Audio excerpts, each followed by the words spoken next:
Hello दोस्तों, मैं आप सभी का अपने चैनल एजुकेशन हब ऑनलाइन तैयारी में आप सभी का हार्दिक स्वागत करता हूं।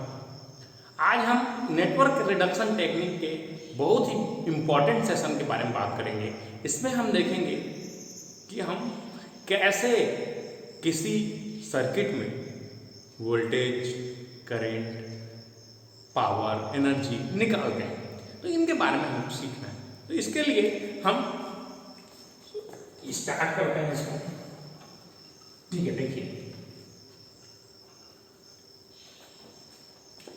तो इसके लिए हमको सबसे पहले याद रखना है कुछ बेसिक टर्म्स के बारे में ना। इनके बारे में मैंने आपको और जानकारी दिया है मैं पिछले लेक्चर में, मैं एक बार फिर से रिवीजन करा रहा हूँ आपको।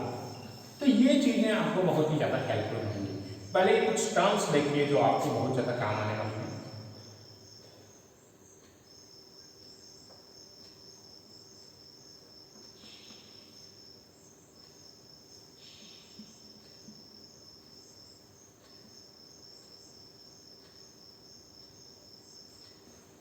देखो, ए, इसको नामकरण देता हूँ, ए बी सी डी ई और ये एफ।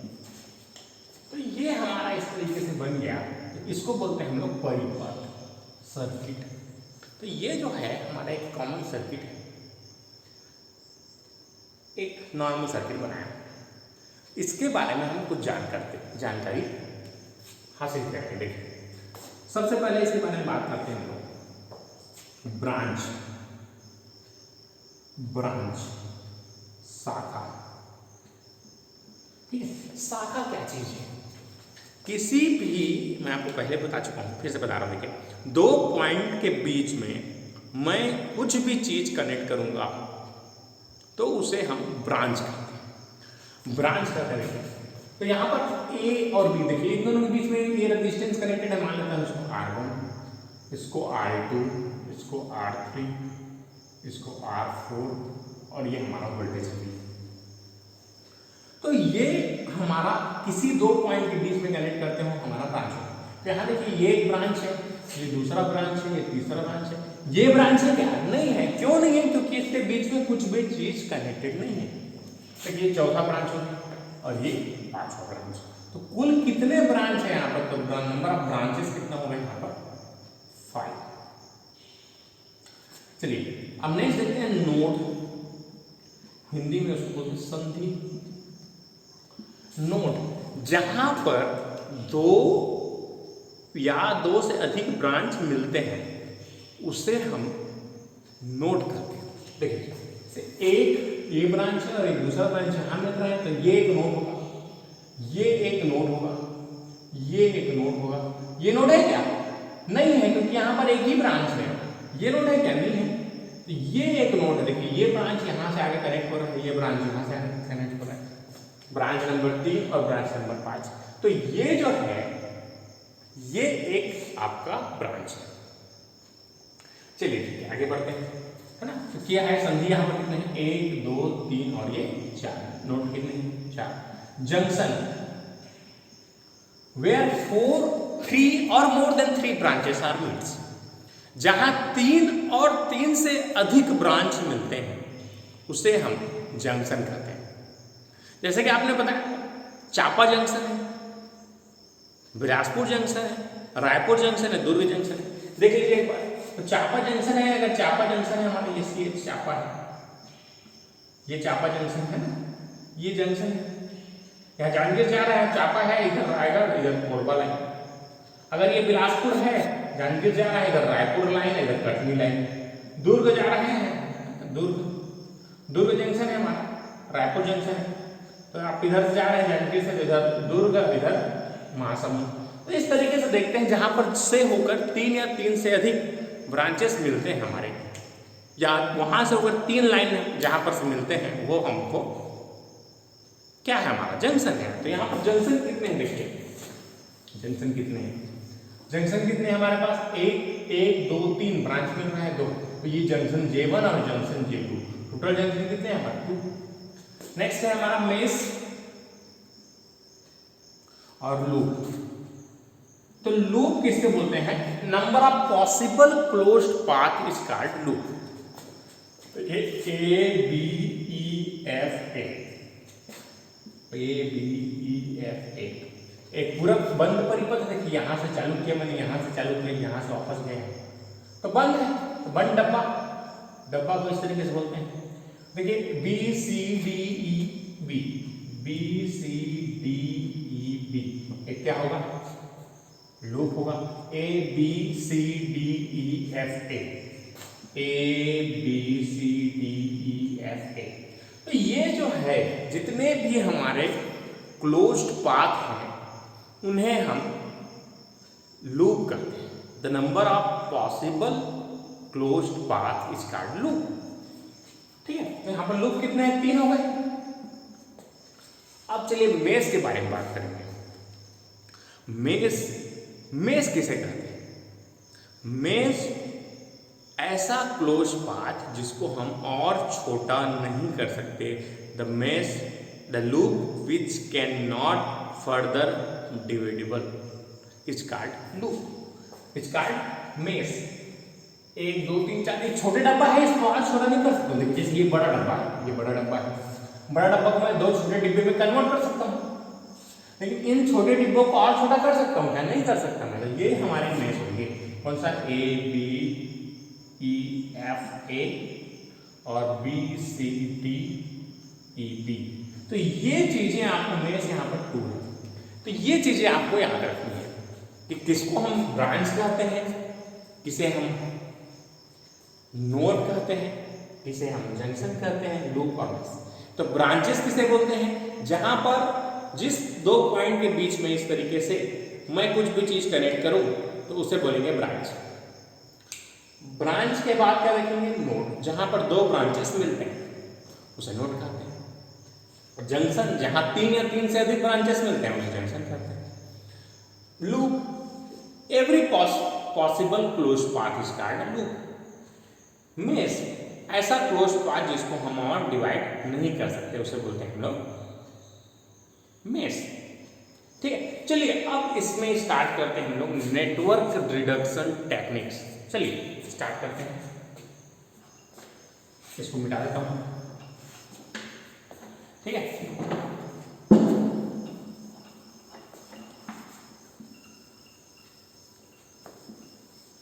इसको आप वीडियो को पॉज करके नोट कर लीजिए। यहाँ पे लाइव सेशन में है तो बहुत ध्यान से आपको देखना है कि मैं कैसे किसी चीज को सॉल्व कर रहा हूँ, क्या क्या टर्मिनोलॉजी यूज कर रहा हूँ। तो ये बेसिक टर्मिनोलॉजी जो है आपको बहुत ज़्यादा हेल्पफुल रहेगा क्वेश्चंस को बनाने में। ठीक है, क्वेश्चन को बनाने के लिए हमको बहुत सारे टेक्निक्स या मेथड्स का ज्ञान होना जरूरी है। कौन सा मेथड किस में अप्लाई करना है ये हमको फिल्टर आउट करना रहता है। चलिए, network reduction techniques, network reduction techniques, इसमें हम ये हमारा 5 प्रकार का है। इसी 5 प्रकार को और हमने कई बार मॉडिफाई किया है ना। तो ये चीजें ही हमको ध्यान में रखनी है। सबसे पहले होता है नोडल एनालिसिस। नोडल एनालिसिस, उसके बाद होता है मेश एनालिसिस। नोट करते हैं, मेश एनालिसिस। उसके बाद होता है हमारा सुपर पोजिशन थ्योरम। उसके बाद होता है थेवेनिन्स थ्योरम,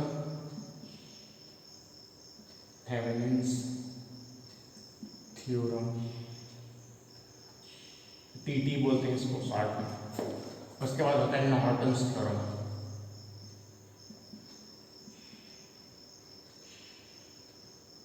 एंटी बोलते हैं इसको नॉर्टन्स। तो ये 5 ही नेटवर्क रिडक्शन की टेक्निक्स है। मैं आपको एक ही क्वेश्चन को 5 मेथड सॉल्व करके बताऊंगा, आंसर आपका सेम हो जाएगा।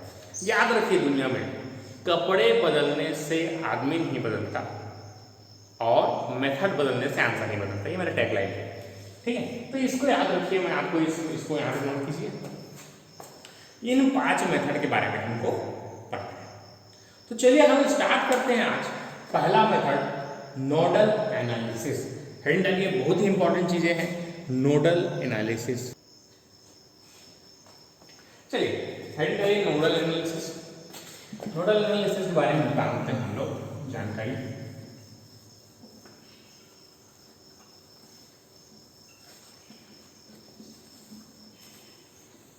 एक एक करके देखेंगे।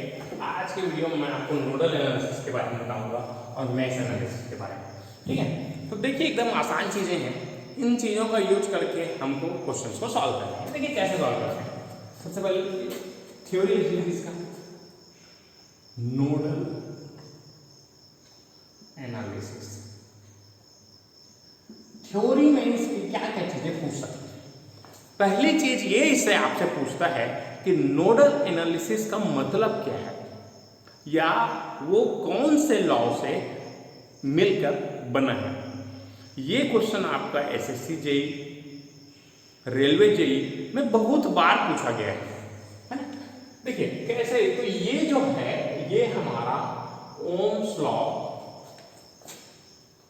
Ohm's law plus Kirchhoff current law, दो चीजों से मिलकर बना है।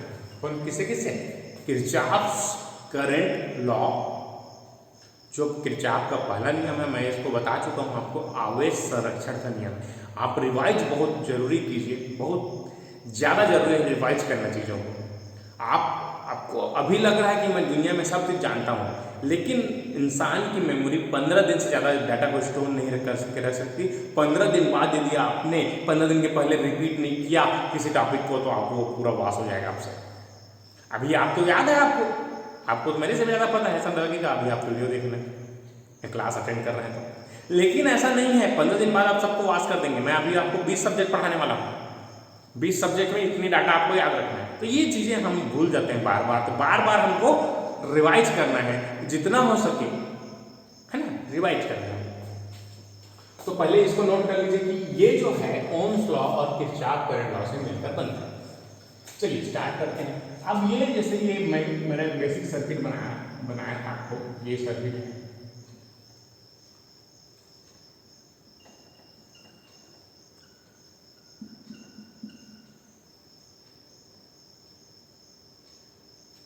ये सर्किट बनाया था मैं अभी आपको। ये जो है मान लीजिए ये A B C D E F, ये वोल्टेज है, ये R1 है, ये R2 है, ये R3 है, ये R4।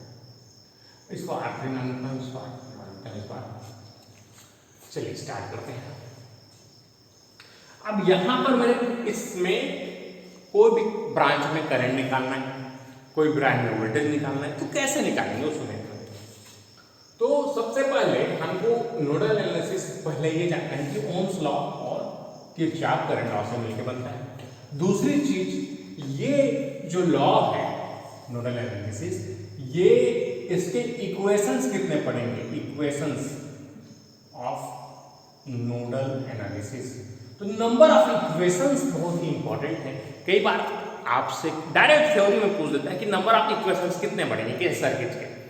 तो ध्यान से देखिए, इसको ये होता है हमारा जंक्शन -1 ऐसे लिखा रहेगा, या अगर आपको NP -1 लिखा रहेगा, दैट इज प्रिंसिपल नोड -1।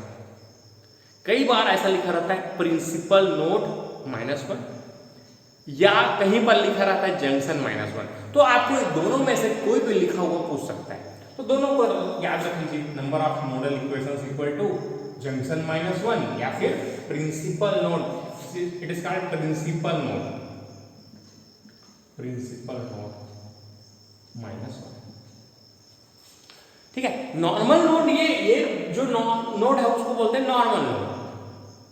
हमारा जंक्शन को ही हम क्या बोलते हैं, प्रिंसिपल नोड। तो कई बुक में डिफरेंट नोटेशंस हैं, तो आपको कंफ्यूज नहीं होना है, दोनों को याद रख लीजिए।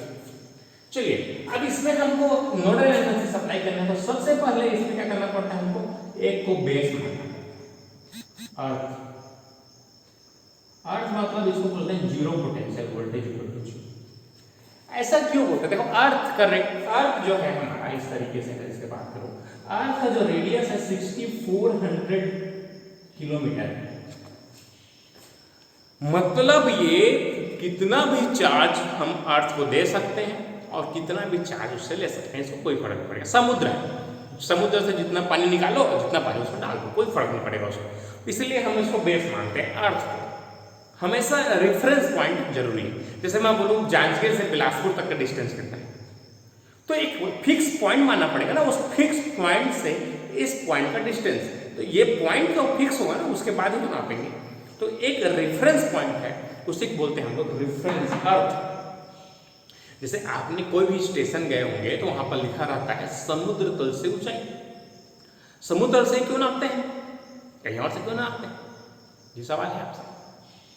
तो हर जगह लिखा रहता है समुद्र तल से ऊंचाई, क्योंकि सी लेवल जो है वो हमेशा कांस्टेंट रहेगा ना, वो कभी बढ़ेगा कम होगा नहीं, इसलिए सी लेवल को हम रेफरेंस मानते हैं। उसी तरीके से यहाँ पर अर्थ को रेफरेंस मानते हैं हम लोग इलेक्ट्रिकल इंजीनियरिंग में। ठीक है, इसको मिटा देता हूँ, इसका काम नहीं है। चलिए देखते हैं। तो यहाँ पर हम देखते हैं कि यहाँ पर जो है current is I1, I2, I3 और ये महत्वपूर्ण है। पहली बात ये, जिस भी नोड को यहाँ पर देखिए जंक्शन में लगाना है या प्रिंसिपल नोड में, तो इट इज लाइक अ सन मतलब क्या है, सूर्य से रोशनी बाहर निकलती है ना, ये सन हम मानते हैं। तो सूर्य से रोशनी बाहर निकलती है ना, उसी तरीके से हमको जो भी जंक्शन मानेंगे उसको मानना है एज लाइक सन से लाइट रेज बाहर निकलती है। उसी तरीके से हम जो भी नोड मानेंगे बाय डिफॉल्ट, ये हर क्वेश्चन के लिए, केवल एक क्वेश्चन के लिए, किसी भी क्वेश्चन को आप सॉल्व करेंगे तो इस टेक्निक्स का यूज करेंगे। तो ये जो टेक्निक बता रहा हूं, देखिए जंक्शन जो भी मानेंगे, एक को रेफरेंस मान लीजिए, दूसरे जंक्शन को सन मानना है, सन से लाइट रेज बाहर निकलती है तो बाहर निकाल दीजिए करेंगे। तो यहां से अब इस पॉइंट पे हमें लगाना है Kirchhoff current law, KCL eight node 1। Node मान लेते हैं, जंक्शन नहीं मान सकते हैं, तो कितना हो जाएगा I1 plus I2 plus I3 बराबर क्वेश्चन नंबर। यहां तक आपको कोई दिक्कत नहीं होनी चाहिए। ध्यान से लिख लीजिए, यहां तक जो भी नोड मानेंगे उसको करंट मान लीजिए। करंट I1 I2 I3 मैंने अपने नोटेशन को माना है, ठीक है। मैंने अपने हिसाब से जंक्शन किया है कि यहाँ से करंट बाहर निकलता है। अब वो होता है कि नहीं, ये बात में देखेंगे। चलिए ठीक है। अब अगर मैं इसके बारे में बात करूं तो ये ब्रांच के बारे में देखिए, ये ब्रांच अगर ये मैं इसको अलग कर रहा हूँ, इस ब्रांच को ध्यान से देखिए कैसे करते हैं, है ना। इस ब्रांच से चलना चालू कर रहा हूँ तो ये मेरा रेजिस्टेंस R1 मिलेगा, फिर ये बैटरी प्लस माइनस और ये ग्राउंड वोल्टेज है। हमेशा याद रखिए यहाँ का वोल्टेज यदि मैं जंक्शन का वोल्टेज मान लेता हूँ V1, जंक्शन वोल्टेज मान लेता V1, मेरे पता नहीं। तो हमेशा याद रखिए जहां का वोल्टेज पता नहीं है हम उसको हमेशा बड़ा प्लेट लेंगे और छोटा प्लेट इस तरह से -1 प्लस V1। जिसका भी पता नहीं है हम उसको बड़ा बनाते हैं, ठीक है। यहाँ पर V1 है। अब यहाँ से करंट भेजना है इस तरीके से, मान लीजिए I1, यहाँ से देखिए करंट I1 जा रहा है, तो यहाँ पर ये वोल्टेज भी है, तो यहाँ पर किरचॉफ वोल्टेज लॉ लगाइए। तो निगेटिव से पॉजिटिव जा रहा है तो प्लस V1। अब यहाँ से देखिए करंट है plus minus, plus two minus minus I1 into R1, plus two minus minus E बराबर 0, ये तो 0 है। तो V1 माइनस V करेंगे तो क्या हो जाएगा, I1 इंटू R हो जाएगा। तो यहाँ से I1 का मान क्या मिल गया, V1 माइनस V बटे R1। तो ये I1 का मान आ गया। इसको देखिए इस तरीके से निकालना है। मैं अभी आपको समझाने के लिए बता रहा हूँ, क्वेश्चन में आप डायरेक्ट इसको ऐसे करें, ठीक है। अभी मैं आपको समझाने के लिए थ्योरी इसका बता रहा हूँ, इसलिए इसको ऐसे लिखा रहा हूँ, देखिए। तो ये हो जाएगा I1। इसी तरीके से अगर मैं इस ब्रांच को निकालूंगा, इस तरीके से इसको ब्रांच को वापस निकालूंगा, तो इस ब्रांच के लिए देखिए क्या होगा, इसका भी पता नहीं है तो ये बड़ा प्लेट माइनस प्लस V1, इसका पता नहीं है R3, इसका पोटेंशियल तो 0 है। तो देखिए क्या हो जाएगा, इसका -2 प्लस क्या हो जाएगा, plus V1 minus I1 I2। देखिए इसमें कौन सा करंट फ्लो है, I3 फ्लो है, तो I3 इंटू R3 बराबर 0। यहाँ से I3 बराबर क्या हो जाएगा, V1 बटे R3। सिमिलरली अगर यहाँ से निकालूंगा इस तरीके से तो ये दोनों सीरीज में है, इसी तरीके से I2 बराबर क्या हो जाएगा, V1 बटे, दोनों जुड़ जाएगा, सीरीज में रेजिस्टेंस जुड़ जाते हैं, और आपको बता चुका R2 प्लस सिमिलरली, है ना, जैसे इसको निकाला है। तो यहां तक आपको क्लियर होना चाहिए।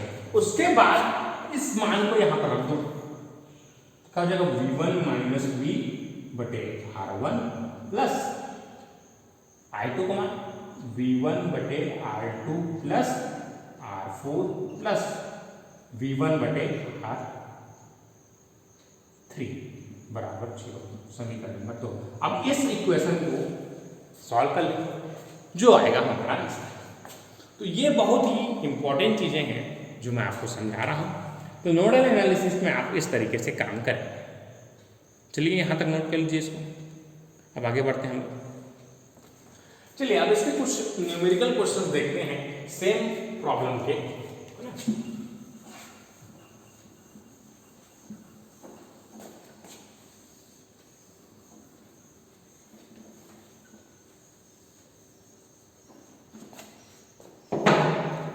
चलिए अब स्टार्ट करते हैं इसको। मान लेते हैं 10 वोल्ट का है, ये R1 बराबर हमारा 2 ओम है, R3 बराबर मान लेता हूँ ये 5 ओम है, R2 बराबर 2 ओम है और ये R3 बराबर 3 ओम है।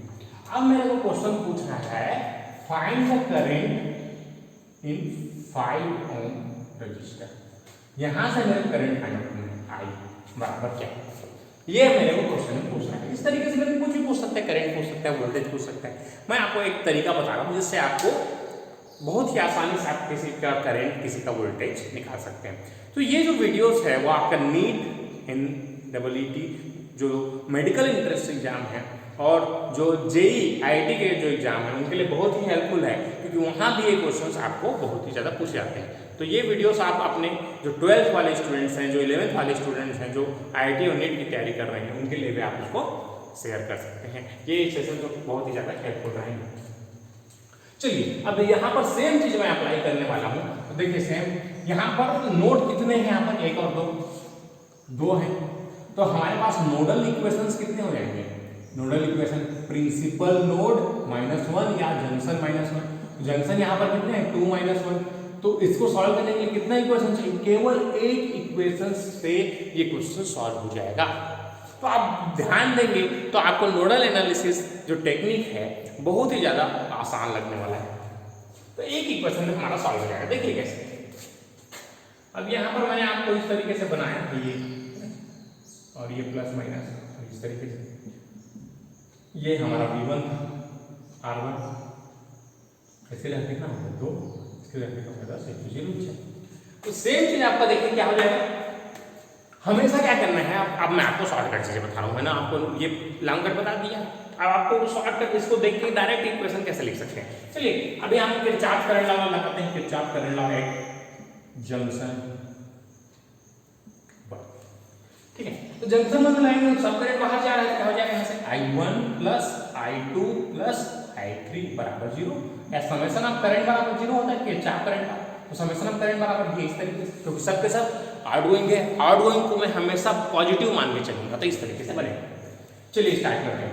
तो जल्दी से देखिए V1, देखिए यहाँ से चलना चालू किए हैं, जो जहां से चल रहा है वो बड़ा है, हमेशा याद रखना है जहां से चलना चालू करेंगे वो हमेशा बड़ा होगा। तो बड़ा, और ये देखिए प्लस और माइनस, अगर ये प्लस जानते हैं हम लोग प्लस टर्मिनल से करंट बाहर निकलता है, तो ये 10 क्या करेगा, उसका विरोध कर रहा है, तो इसलिए क्या आया यहाँ पर V1 माइनस V बटे R1 आया था, प्लस V1 बटे R3 प्लस V1 बटे R2 प्लस R4 बराबर 0 आया था। अब देखिए V1 का मान यहाँ पर कितना है, हमको V1 ही हमको निकालना है, और ये 10 है बटे R1 2 प्लस V1 का मान यहाँ पर देखिए कितना है, उसके लिए निकालना है V1।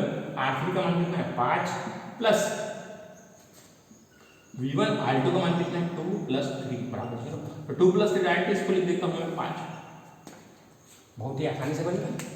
अब देखिए ये टेक्निक मैंने इजाद किया है, इसको विदिन 30 सेकंड्स कैसे सॉल्व कर सकते हैं हम लोग। तो याद रखिए आपको इसको एलसीएम से आपको मल्टीप्लाई कर देना है, गुणा एलसीएम, याद रखिए एलसीएम से किसको मल्टीप्लाई करना है। आपको मैथमेटिक्स के सेशन में मैं एलसीएम एचसीएफ निकालना सिखा रहा हूँ, तो उसमें आपको जाकर देखना है। मैं आपको वीडियोस आपको कुछ देर में लेक्चर्स कुछ दिनों में आपको डाल दूंगा, तो आपको ये एलसीएम और एचसीएफ के कॉन्सेप्ट भी क्लियर हो जाएंगे। तो 2 और 5 का एलसीएम होता है हमारा 10, तो 10 से मल्टीप्लाई कर दो डायरेक्ट आंसर से।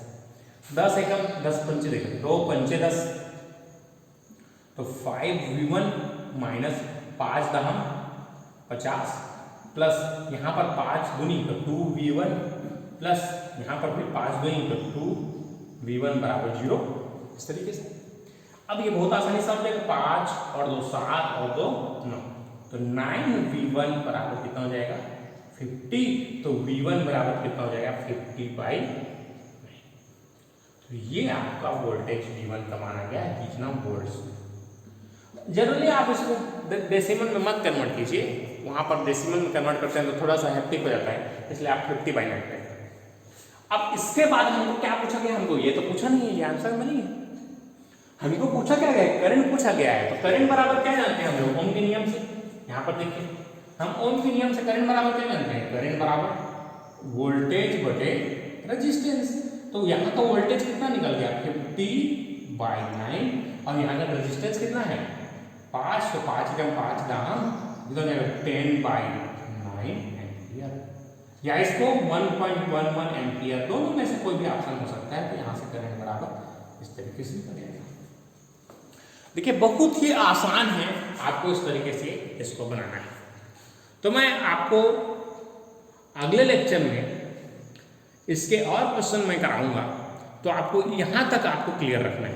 मैं आपको नोडल एनालिसिस के और क्वेश्चन कराने वाला हूँ, तो आपको अपने से कुछ क्वेश्चन ट्राई कीजिए इसको नोट करने के बाद, और जितना ज़्यादा हो सके वीडियो को लाइक शेयर और सब्सक्राइब कीजिए। अगर आपने अभी तक चैनल को सब्सक्राइब नहीं किया है तो चैनल को सब्सक्राइब कीजिए। तो चलिए आज के लिए इतना ही रखते हैं। अगले वीडियो में मैं आपको मेश एनालिसिस और नोडल एनालिसिस के कुछ स्पेशल क्वेश्चन कराने वाला हूँ, जो कि आपके कंसेप्ट्स को और भी क्लियर कर देंगे। ठीक है, धन्यवाद।